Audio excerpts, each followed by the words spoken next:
What's up, YouTube? It's Joe Cachapalia sitting on the couch, making some money investing in fractional real estate online. As usual, today we have a guest. It's Madiha. She's created FractionalHomes.Info.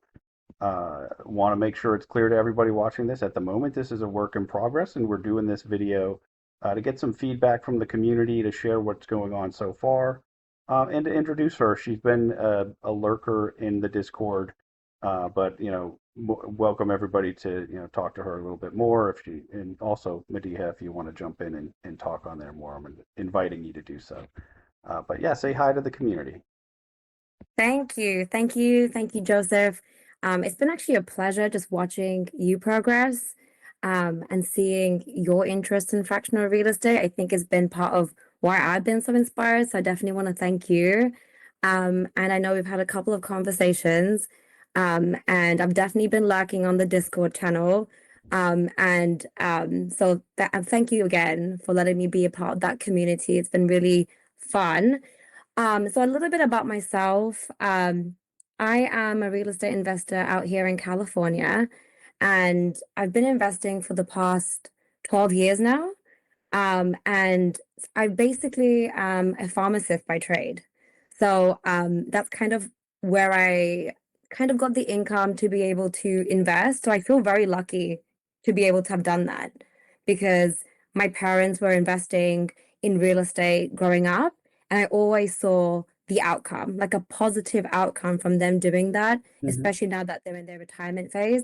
And so from the get-go, my intention was to invest in real estate every year using my W-2. So any residual income that I had, I would invest. Now in the current climate, what I found from my friends and my family is that it's just not feasible anymore. And they're always asking me how they can get more involved. And so I realized, okay, my passion, my niche is long-term rentals. And it's the most trusting, in my opinion, right now. And so I went ahead and thought, how can I provide value to a lot more people?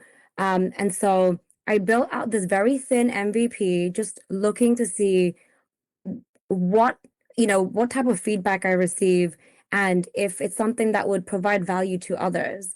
I'm also very interested in just like the Web3 evolution and just blockchain itself.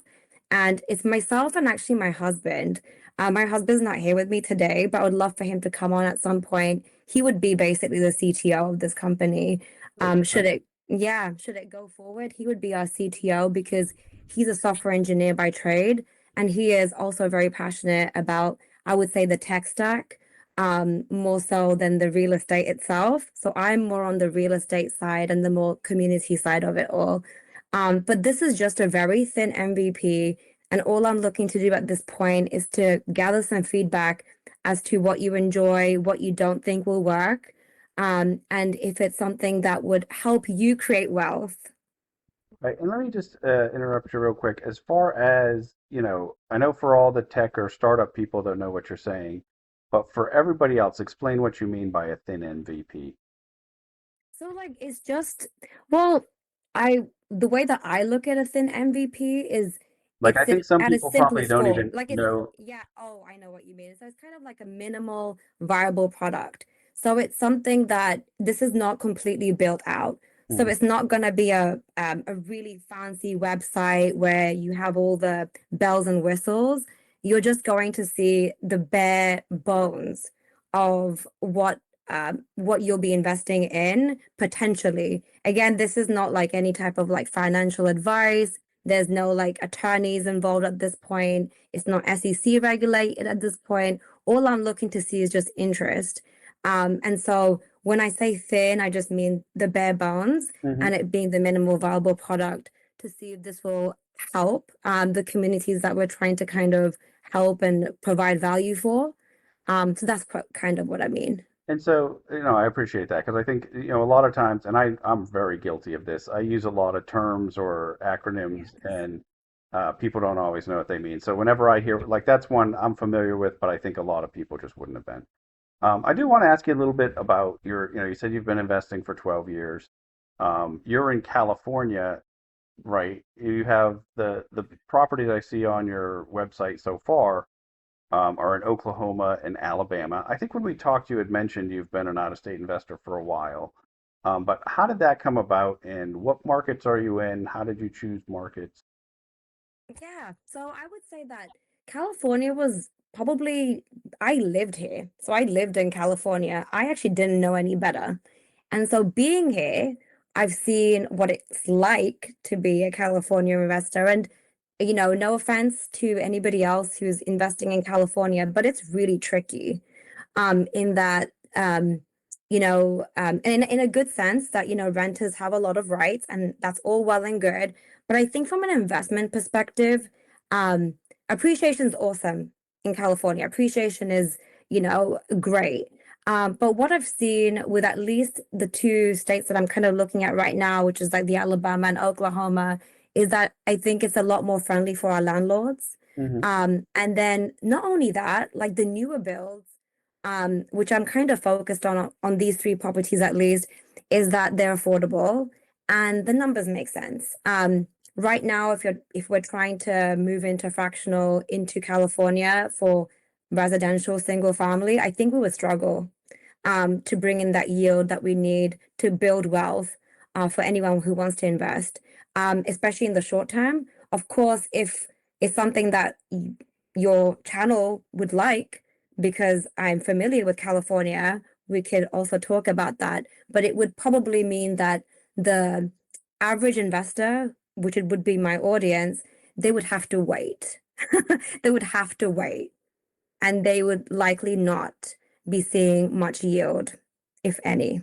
Right, right. Because I mean, anything you buy there today is probably negative cash flow, unless you're just putting an exceptional, a very large down payment, which makes That or sense. you're running an Airbnb. Well, That or you're right, running a right. pad split. And that's just not your forte. That's not you're interested in doing long-term rentals. No, I think it makes perfect sense. It makes sense why you're picking the markets that you are because of that. Um, and honestly, even in the markets, even in the Alabama and Oklahoma, are these recent? These are all properties you currently own, right? Yes. And Are I these think, recent yeah, this purchases was or very intentional. Very intentional. okay? Are they properties you've owned for a while or are they recent purchases? They're in this year actually. So last year. So not 2026, obviously, but last year. So we've had them for at least like 6 months now. Okay, and Yes. all of them have debt on them. Yes, they do. Okay, and They so do. the fact that you're able to buy in those markets actually have some positive cash flow with a long-term rental is surprising for a lot of people. I know, like, you can get positive cash flow on some long-term rentals here in San Antonio if you're buying from, specifically from Lennar because you get their lower interest rates, or there's a couple builders that you can do that from. Have you taken advantage of that opportunity? Yes, yes. And I think that's part of why I wanted to bring it to others. Because the first of all, the DSCR loan times are a little better.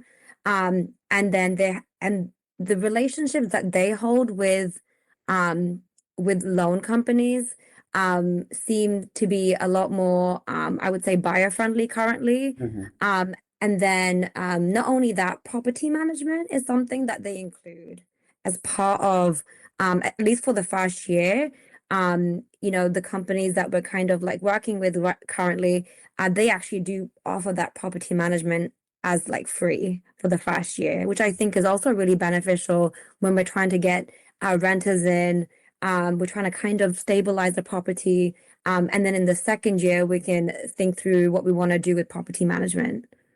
And so when I have lots of different questions, but first I want to jump into, you have this how it works, um, and what you're actually trying to do now. So, at the moment you're like, okay, let's pick a property, tell us how much you'd be interested in investing in it.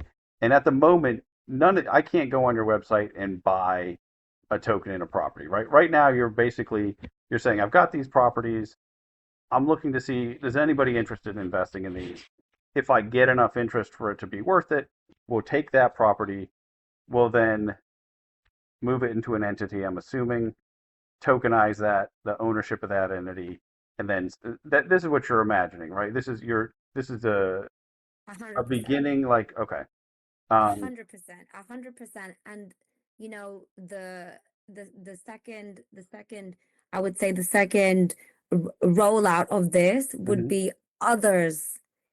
I would help others do the same. do the same So thing. it's not, yeah, exactly. So kind of helping others be able to do this also because it could be fruitful for the person that's the buyer. So I mean, the seller, the relationship would be great in this case. It would almost be like a marketplace. That's kind of the vision.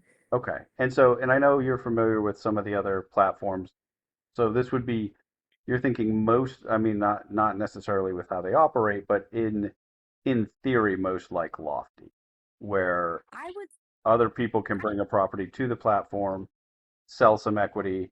Does that equity, are you imagining those tokens can be traded peer to peer afterwards or on your website afterwards? Or is that not part of it? Is it really just, I'm going to buy into this deal and I own this token until we sell the deal? That's still in the works. I would Okay. say that would probably take some iteration. It would take a few years to get into that. That's just my assumption at this point in time. Okay. Just because of just my research and the amount of research that I've done on it.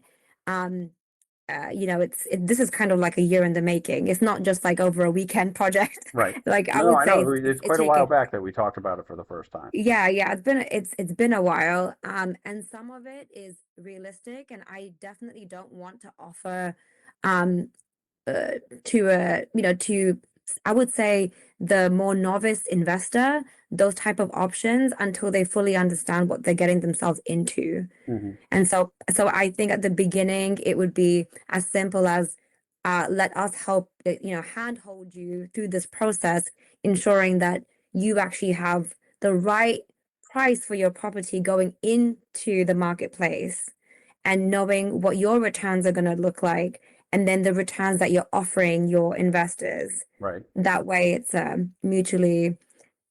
would say it's mutually beneficial. Have you looked at Fractional.app? Have you looked at that platform? I have. I Okay. love Stella. Oh, interesting. So Okay. fun. And Hmm. so how do you think how is this how do you plan on this being different from that? This is different, I would say, in that hers is more. I I believe theirs is more of a, and I please don't quote me, but theirs is more of a. They do more of the back end, like the paperwork and setting up the LLCs. Hmm. But I don't believe they're like a marketplace. Um, and I don't think they do blockchain, and they're not going to be going into tokenization that I know of. I don't know how I don't really know how the entire app works. To me, it's a little confusing. It is. Um, Well, it I, I, certainly I, is. I love the founder. I love what she's done. Really love that it's female, led, founder led. But I don't fully understand it. And Well, um, I understand that because I've spent some time on that platform. I mean, as far as when you say it's not a marketplace, like anybody can bring a deal onto there, right? And so that's what makes me think like I can right. go start a community on there and launch my properties and raise funds for my properties through that platform. Um, so that, but then, one of the things, if I'm comparing Fractional.app to Lofty, I can't then sell those on the secondary. There's no secondary market. So that's why I was trying to figure out. That's where I Yeah, see you the wouldn't be difference able to between do those that with two. no, not with fractional, no, not with fractional dot app. I don't Yeah.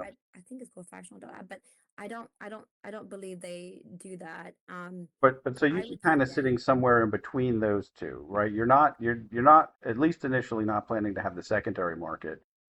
Um, but you're starting off, you're launching your own properties on there, but imagine in the future you'll let other people launch as well. But so it's a way for the owner investors, the initial investors, to raise some capital, but also a way for us fractional investors to just buy a piece of other people's deals. But then with the thought of I'm holding that deal full cycle, is that really what we're doing?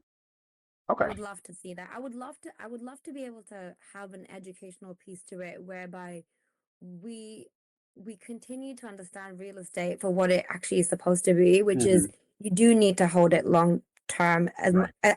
as much as possible. I think new builds are the way to go Hmm. currently. And definitely in states where where they're a little bit more landlord friendly Yep. as well. Liquidity is really important as well, and so I understand what you mean. And I'm still looking into that, to be honest. Again, I'm wearing like multiple hats, working off of just two of us at the moment. Right. Um, No, yeah, and all of these so platforms have taken some time to get to where they are today. And I mean, like even at the moment, Mogul's still one of my favorite platforms. Their deals, their qualities come down a little bit, or their yields have come down, but they're still, I'd say, pretty much my favorite platform at the moment. They haven't launched a secondary market yet, despite all the success that they've Mhm. had, right? So everything on their platform is illiquid, right? What I've invested in there, I couldn't take out, other than the rent that I get every month from them. So for me, as someone who's invested in real estate for the last 20 plus years, I have no problem with that. For a lot of the crypto investors who moved into real estate through fractional real estate, which is a large part of the fractional real estate community, it just like they cannot handle locking up money for long periods of Oh time. yeah. And so that has been one of the things that to me has been a huge surprise. Like I think Lofty gets most of the business that they get only because you can sell your token. Like they That's haven't, true. they weren't providing great deals. There was really no good reason for that to be where I put my money, other than I can then turn around and sell it. But then that turned out to be sort of fake liquidity because okay, I bought at 50 and now the average token's at $32, right? So like okay, yes, it is liquid, but it's liquid at a huge discount to what the people paid for them initially. Um, I'm perfectly fine with a platform that has no secondary market, but I think that most of the fractional real estate investors that I've come across so far are not. And so I think, I know you said one of the reasons we're doing this is so you can get some feedback from the community. I think thinking through some of the ways you could provide some liquidity Definite, makes sense. definitely, definitely. Yeah, I do understand that, especially when your money is tied up, Right. and and sometimes we need to be able to liquidate that. Sometimes fear sets in, but a lot of the time we need to have that liquidity, and I completely appreciate that, and it's something that I take very seriously. And so I think with tokenization, I think it does make it easier. Right. But again, it's at what cost to the investor? Yep. So, something that I want to be focused on is how do we make it more economical, or the whole process, Hmm. so that liquidity is definitely an option, and it being, because I know that there are other sites that have just made it a little bit more liquid, where they provide liquidity like every quarter or something Right. like Like that. Arrived Like, is doing that at the moment where and so they've gone through and they did this initially, but they've gone through the process of, securitizing the properties and selling, and registering their securities with the SEC. And that makes it a lot easier for them to have a secondary market, without, mhm. but it's an expensive process. And that's one of the things, you did mention on here, you're planning to be SEC compliant in the way that you do this. Do you have a sense of what, under which regs you're planning to do that or what strategy you're doing? A little bit, but Okay. again, wearing the attorney's hat would definitely be giving a disservice to you all. But I do, from what I understand, it begins off as a Reg A. Okay. But it's something that from a pharmacy background, um, compliance, regulations, ensuring that we do things in the right way is very important. Um, and it's a philosophy of mine, and so where possible, I would like to see how we can tie in blockchain and SEC compliance. Right. And I know, and from what I understand, it is feasible, but it is expensive. Um, Yeah. so And it can. so I think I don't know that I mentioned it to you, but I'm actually having a lot of behind the scene discussions with several different people who are starting platforms right now. This compliance piece is the biggest hang up for most of them. um, because it is to turn it, to create registered securities. Although one of the people I talk to thinks that once they reach scale, that expense will only be about 1% of the total cost of investments. But initially, and on all the platforms we see right now, it seems to be much larger than that, right? All the ones like Arrived, like Arc 7, Ground Floor seems to be able to do it and much more affordably, right? Like we're not seeing that expense get passed through to us. I think they're doing using the points that they charge borrowers to pay for that. I'm not really sure actually how they're Hmm. set up. But so you see all these securities. The What's interesting, I don't know, I don't know that the tokenization really protects you in any way from, it's basically a database, right? Like it's a public database is the way I think of Yeah. it. I think Mhm. that's like really oversimplifying it. But so like it's helping us record it and move it, but it doesn't necessarily change the rules as far as what's a security or not. Like if, for example, like Lofty, they're not saying it's because it's a token that it's not a security. They're saying because everybody gets to vote on it, because of the way our governance works. And again, I'm oversimplifying their argument, but No, because no. of the Yeah. way the ownership works and the control, that's why it's not a security, right. And so it is one of the things.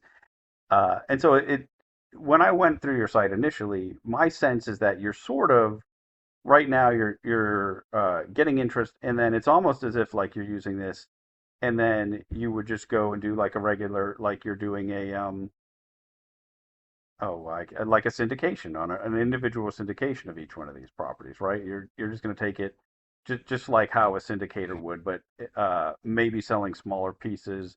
Maybe the agreement Yeah. is different from how Hmm. a typical syndicator is. Because they're often when you're buying into a syndication, it's a large apartment building, or Oh, yeah. their minimum Yeah. checks are 25K or more. Accredited. You have Um, to be yes, you accredited. have to be accredited, and so um, yeah, and that's one of the things. Like most of my audience is not accredited investors. And I mean, obviously, most people in the U.S. aren't, right? And the people that are attracted to Mm. buying small pieces of properties are not going to be accredited. No. Would be my And, guess. the hope would be, you have first-time investors who take the leap into fractional, Hmm. and then eventually venture out. Or they just continue doing this because they see, oh, well, I can kind of diversify my portfolio in a different way. Some people really love the hands-on approach, being able to see exactly what they're investing in. Um, I'm kind of in that realm, which is like I love to see where I'm investing and kind of seeing the ins and outs of what's going on, and the minutiae of things. So it might not be for everybody, but Right. given how big the forum is, like, and the I don't know, the billions of dollars that's in real estate currently, I feel like even just picking up on a smaller niche of the population will be beneficial. But I'm really hoping that we make a difference to first time investors, and getting them to invest on their own eventually, into their own homes. And yeah, and you said starting at $50. If you are, I'm trying to think about. I don't. I get these confused. But the Reg A are you limited to the number of non-accredited investors you can have? Is that the one where you have 35 non-accredited, or is that a different one? Or Oh, I would be lying if I told you I had okay, that I, information right now. yeah. So there's a couple different ways to do it, and Most I definitely. often get the rules of each confused. But Mhm. so are you thinking initially you are going to be able to sell to non-accredited investors? Yes. Yes. Okay. Um, and with that, with that $50 minimum, um, I could imagine you could have a lot of investors in an individual property, right? Yeah, this is true. And so This is true. that's one of the things I know like Mogul uses the investment club loophole, and they try to, Hmm. rule of thumb is not to have more than 100 investors per property, although they have some argument why it's okay for them to have some more. Obviously, yeah, like you mentioned earlier, nothing on my channel is ever intended to be legal advice. I'm a former attorney, but I never practiced in this area. I don't. And Oh, what about you? yeah. I mean, I wasn't. I didn't do it for long. I did all real estate development, contract, title work, that sort of stuff. Uh, but it is. I'm never intending to give anyone legal advice. Definitely on the money raising side, there's a lot of nuance, right? And it is, So we. much. I worked with a lot of syndicators, and raising where that world is very like it's very established.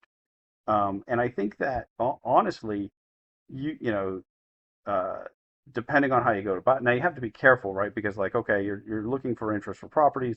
Are you advertising these investments right now? If you are, you have to Mm-mm, think about, mm-mm. and that's what I'm sharing this at the moment. But this is you can't just get on her website without this website without a code, right? This isn't a website Mm-mm, that's open to the public at the moment.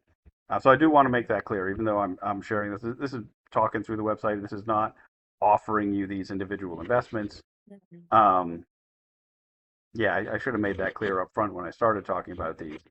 But yeah, that's one of the things that you have to start to think about. Like, can I even tell you about can I tell you about these deals before we have a relationship? All those sorts of things.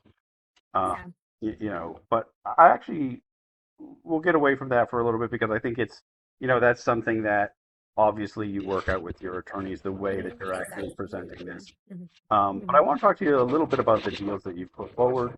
Um, you know, if you've looked at a lot of the other platforms, these yields are lower than you see on a lot of them, and I wanted to give you a chance to address where they're coming from, what you think is different from what you see out there a little bit. Yeah, I think that, it's, like it's kind of what I kind of put on just at this very thin MVP, which is I don't appreciate hype. I don't I I don't want to overpromise. The best thing to do is to be realistic. Given my experience with real estate at this point in time, especially out here in California, the way that I look at expenses might be very different to how others who may not be in the real estate field each and every day see an expense. So when I look at expenses, we need to be realistic in that, first of all, rents are right now, they're not necessarily going to go up, like every single year, like they had been. Hmm. And then, of course, your OpEx, like sometimes it's very unpredictable. And then evictions happen. People don't pay rent, Right. surprisingly. And so that's one piece. The other piece is, I mean, I'm gonna be very, very open, with this community that you have, Joseph, is that sometimes you buy wrong at the wrong price, Hmm. right? And so something that, and I'm okay to, be very open about it because I feel that most first-time investors, even very, very attuned to real estate, they don't do well on the buy. The key is to buy at the right price. And so when I'm looking at these, like these properties right here, as I own them, right? It's okay to say, you know what, like I don't agree with the purchase price that you put on here. And so what would be a more realistic measure? Like, what should this property be at in order for it to be attractive to the investor? Hmm. And so and I think I've seen that on other fractional real estates whereby the the seller determines the price. And Right. that's good, but it sits on the site for a really long time. Right. Why not instead have these conversations from the get-go? Which is let's start using a little bit of AI. Let's start using a little bit of what we know to figure out a realistic price going in. And so when I look at these properties, quite honestly, some of these need to go down in its purchase price. I may have purchased it at a certain price, but it might not be what it's worth today. Got it. Okay. And And so that's something that I've thought about quite a bit. and I agree with that. I think also too, when you're talking about having realistic numbers, it looks like you're using basically a 10% assumption for maintenance each year. Is that what this maintenance reserve number is, like 10% of your um, Yeah, and gross revenue? sometimes that could be more. Right. And I think that that is something that we've seen on a lot of platforms where they are either under reserving or just under projecting the amount of maintenance that's going to be required. Mm-hmm. Yeah, you're buying brand new properties and you're still projecting 10% maintenance reserve. I think it's the right answer because a turnover, where you have to paint and, whatever you Yeah. have to touch up, can cost you that much. So I think that makes a Yes. lot of sense. One of the things, and it's nice of you not to have done this, but I'll do it for you.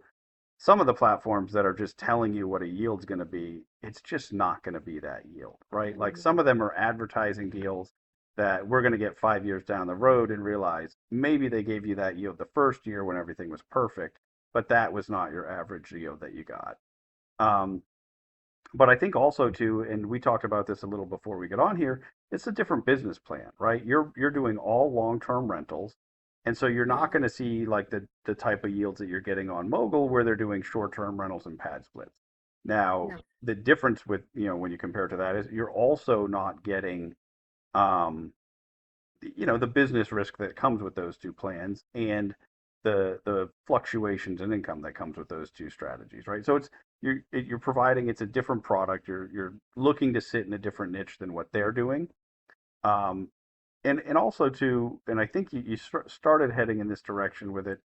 And I don't know that you know I don't maybe I interrupted you first, but as an investor, myself, most of my income over the years, or most of my profit from real estate investing, very little of it came from the cash flow.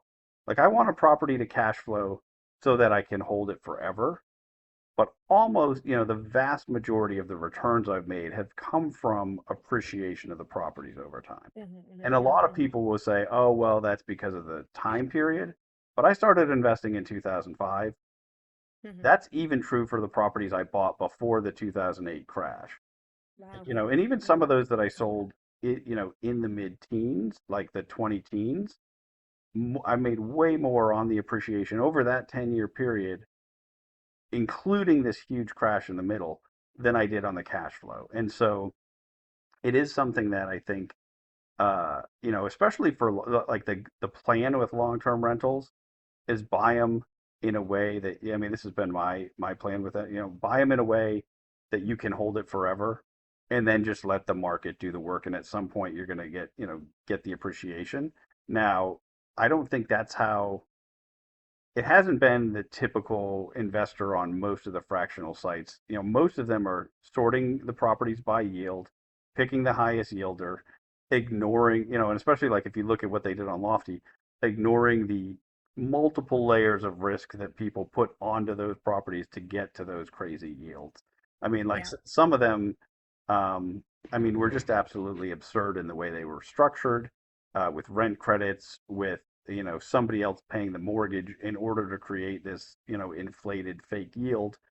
um, and so I think when I look at these deals and I think about like what markets have looked like, there's a lot of markets where you couldn't even get a positive cash flow. So to say you Mm-hmm. bought this last year and you think that the cash on cash is going to be 3.7%, most Mm-hmm. people, if you go out in your own market today, you're not going to find a long-term rental where you're going to get that. So it is one of the reasons why you see people. Now, I don't know Odenville, Alabama. I don't really know Tulsa. I actually think I might have one condo in Tulsa. That's terrible. I don't know, but it would be a piece of one. That's not a whole one. Um, Mm-hmm. but the markets themselves are. Do you expect them like? Did you dig into Mm-hmm. demographics and you think these are markets that are going to grow over time and that's how you pick them? Yes, exactly. Yeah, that's exactly what I did. I would say I did more research on the Oklahoma, and less on Odenville. But I'm seeing a growth year over year in the population. Hmm. There seems to be a lot more growth in population, basically. I like Alabama quite a bit, just Yeah. in general. Just in Um, general. yeah, no, I like it as a market for sure. I mean, I've been there, I've driven through there several times, but I haven't Mm-hmm. Mm-hmm. really, I guess I actually spent a month there one time, but I'm not super familiar with that market. Mm-hmm. But it is, uh, well, the Garden Gate property on Lofty, I think, is in that market, is in Alabama. It's in Harvest, Alabama, I think, and that was one of the most steady performers. It's a relatively new build. Mm-hmm. I mean, like that property. if it weren't for all the people just, they that I don't know if you follow that story at all, but they're trying to invest in crypto through the entity that owns that property, like, and Oh it my tanked the gosh. price of it, right? It was like one of just the Mm. most stable, good performers on the platform, and the price tanked just from people trying to do something that wasn't just owning a piece of real estate, right? Like, they're trying to create a business within a business there. But so Yes. I can see that Yes. market being one, um, where I'd want to own long term. I think you're right. Always want to be in a landlord friendly market. I mean, that's why I moved to Mhm. Texas. I was my most recent market before Texas. I was in New Jersey.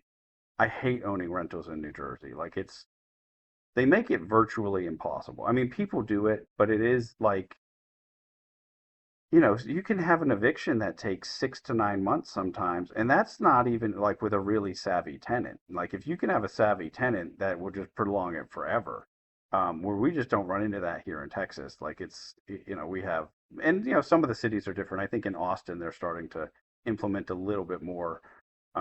It's not that I want to just evict tenants left and right, but I also don't want to have zero income on a property that I have a mortgage on for 9 months, and I Yes. can't re-rent it. So there needs to be a little bit of a balance there. So yeah, I mean, having that be the number one reason that I pick markets, and then yes, picking properties that are affordable, where the rents relative to the prices make sense, that you're getting a positive cash flow. Um, yeah, so I mean, like, I perfectly understand why you're picking these. I wanted to talk about, you mentioned some of them that you're buying from. Um, the they're providing a year of free property management. In your projections, what are you assuming for management after that? I think so, when we look at like tokenization and like and how we form like the DAO, LLCs and the clubs and such, I think we're gonna have to go in that direction whereby we're gonna have to kind of see about finding again an agreed upon property management type strategy, if I can put it lightly, and still have a yield, so cash and cash return. So that's something that I'm still thinking through. So what I are you do. I doing? mean, Oh, I'm sorry. right now they do have property management right now actually, and so we can look to see like how well they manage it this year. It's Hmm. kind of a good experiment. It's kind of a good experiment in that you don't even have to really think about it. It just becomes like another expense that we have to kind of think through. Hoping to just keep the property managements that we have on when they're free, and then taking them on for year two onwards. But again, it's something that I can think through as part of like the business plan. Should we have an internal like property management group? I don't know today, but And so, what have you done personally with your other assets over time? Have you used I third-party take care of managers, them. or you do it? Okay, I so take care of all you've of been the it. PM. Yeah, and it's something I enjoy. And that's something that, might not be and it's something that I would like to like help others through as well, just to let them know it's not actually that hard. And it can be enjoyable if you like people. Hmm. And if you enjoy working with people and you understand like what value your home has to others when they're renting. Um, so I personally don't find it difficult to property manage because I enjoy it. Right. And I do it for the properties that I have here out here in California. But once you are no long, once you've sold most of the equity in a property, you need that there needs to be some third party PM, because it wouldn't make sense for Exactly. you to be the one doing it. Yes, yes, yes, Um, exactly, exactly. and so, but then the answer, or then the question comes, like, what is the strategy for managing that manager, right? So, like, for example, Yeah, I've seen some of that on your channel. like on Lofty, you know, all of their properties original. I go back to them because I feel like they have the most examples of like things that I just think were done very poorly. And they're big enough that I think that they've had enough success. I think Mhm. they can take the criticism too, right? But Mhm. as far as like, um, initially they just took every property, handed it off to a third party manager, and then they tried to be the one to interact with the third party managers. But like, I would send questions to Lofty, and they just would like forward it directly to the manager and then like respond back to me with something that made no sense, and so you'd have like this really weird thing. And now they're appointing someone, now they're basically doing like a primary PM and a sub PM where like Oh, somebody's gotcha. appointed in the DAO, they're getting paid something. They're not really acting as the property manager, they're acting as the representative of the DAO to then deal with the property managers, right? That's happening in some cases. I think that's a model that probably makes more sense than building out a full, where you're doing all the like, and that's what, like if you look at Mogul, Mogul is hiring all property managers for all their That's properties, what they're doing. but That's what I've seen. they're managing, they're the ones directly managing those property managers. It makes Mm-hmm. sense for them because they are Because they vet the properties right. and they They're vetting bring the the properties properties. to the platform. They're getting the Mm-hmm. full financial benefit of launching the properties and the ongoing management. But if you're acting as a marketplace and you have Different. other people It's a doing different it, ball game. then Mm-hmm. it becomes a question of like, well, how do you, right? And I don't know, obviously before you launch with third parties, that's No, something I you have to appreciate the think through. feedback. Mm-hmm. Um, Now for them, what's their financial incentive going to be long term to continue to manage the manager too, right? So that's I think that's one of the toughest things that you'll run into as a marketplace, like as a place where somebody else can list properties too. Um, Yeah. you know, Mm-hmm. I'm sure you've seen Tim. He's very active in the Discord. He has a property management company. Mm-hmm. Um, he thinks, and he's talked about having a platform, and I think his thing is like, well, this is really just a property management platform, right? Like people can list their properties, but the thing we're doing is we're managing them well. And I think that it's a different angle, and I think it's one that could make a lot of sense. But it doesn't sound Mm-hmm. like that's the direction that you want to go either. I don't I'm not I think what I've kind of noticed and love Lofty, love Jerry, and everything that they're doing. But it feels kind of hands off a lot of the time. Oh, right, And that's their plan. Not necess- It wasn't necessarily disclosed up, in the very beginning that that was what it was going to be, but that's definitely been it's their goal. definitely a hands off because I'm almost, I yeah, so I've like done a lot of like studying into like, what's going on with, just as on Lofty as well, and I find that it's fairly hands off, and that's Mhm. kind of the approach that they're looking to have to scale. Whereas my kind of approach right now is not scaling but being very hands on to understand what is best for the client, and for the investors. So we need to get to a point where the model makes sense, um, because property management is key. That's how you keep your expenses low Mhm. and you keep the yield high. If you take your hands off the wheels, you're gonna fall prey to an accident. And it's gonna be very expensive. And that's what I've realized through just the way that I've managed. Of course, like when you're running a business and you're thinking about scaling, you can't micromanage all of it, but Mhm. at least at the beginning, to have a better understanding of this, and especially with the tokenization piece, and then having so many investors in one property, it's important to hear their voice, but also manage these properties seamlessly as much as possible. Right. And so, what are your next steps for making your platform? Like, what's next? Is so one, I know we're doing this. You're going to get some feedback from people, I'm sure. One, how do people get invited to be able to actually view your platform? I mean, do they need to? Because I know you have to worry a little bit about, okay, am I openly soliciting for investments? Like, can they contact you through the Discord? Can they be Yes, of course. Yeah. early, so, to get a code so that they can go on here and use Yes, yes. So it? on the Discord channel, I think we'll be okay to go ahead and give them the code. And I can do that with you, to just send them the code because it's literally just an I'm interested, Right. versus there's no And it's not public. promises. We're a small group of people who are already talking about investments working together. So we're Exactly. yeah. Because I just want to make sure that I mean this video obviously is going to be on my YouTube channel, Hmm. but it is yeah. I mean we're not everybody just gets to access it and go through there. I wanted to ask. But so and then so what do you think your next steps are? Right? Is it getting some feedback and gauging are people interested in some of these products, or where do you go next?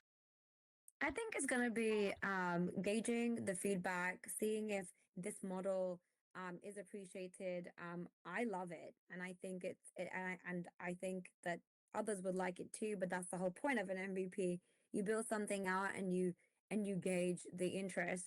Once that's done, I would definitely like to talk to some other folks to see if this would be something that I can begin funding Hmm. to be able to bring in some more big players. And by big players, I mean the attorneys. By big players, I mean making sure that the tech stack makes sense, bringing in the blockchain elements.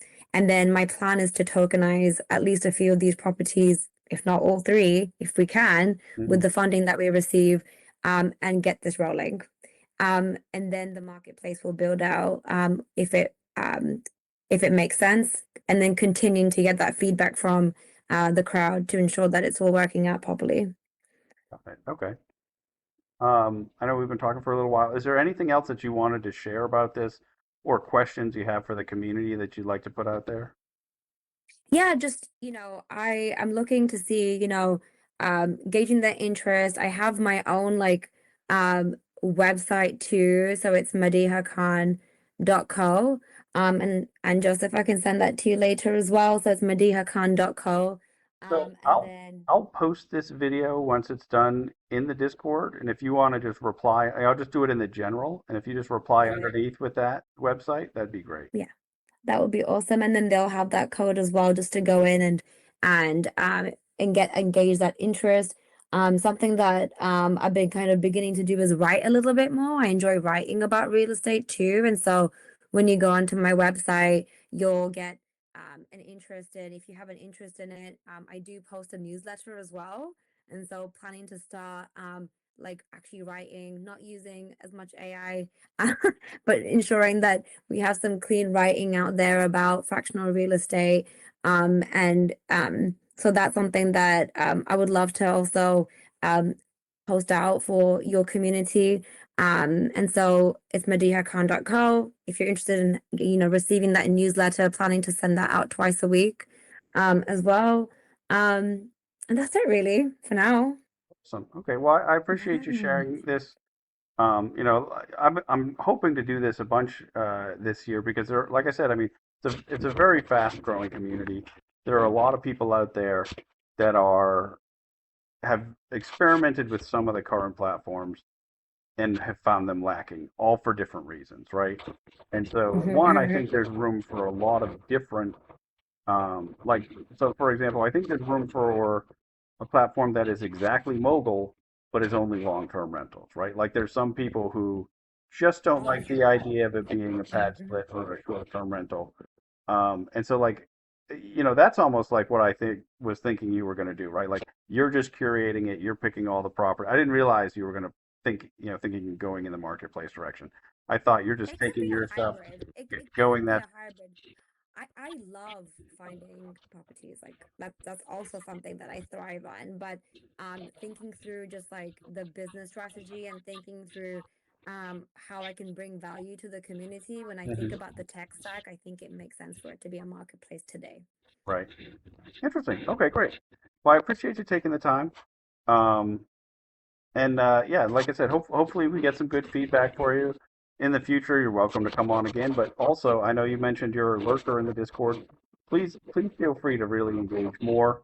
Yeah, we've got a bunch of jokers in there, but I think that they are capable of remaining civil as well, right? So Please be nice. Please be nice. yeah. All right, great. It's great having you. Thank you, Joseph.